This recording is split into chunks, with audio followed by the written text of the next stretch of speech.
Hello everyone, Zain with you, and today we'll show you how to recover your disabled Google account.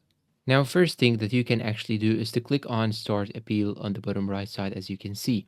After you click on Start an Appeal, if you cannot see it, and if you see this menu or this interface, you just have to click on Try to restore your Google account. Once you click on it, you'll see here this page.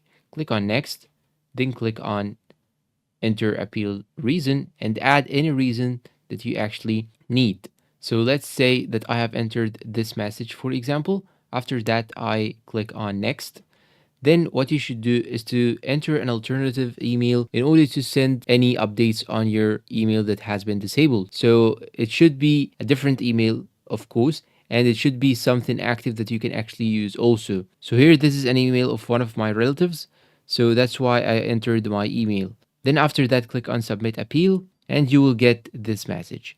Now you should wait for a couple of days until you get a message like this: account recovered successfully. And in most of cases, your account will be recovered. And that's all for today's video. I hope it was useful to you all, guys. If you find it so, please support us with like, subscribe for more tech videos, share this video to your friend who has his account disabled, and thank you for watching.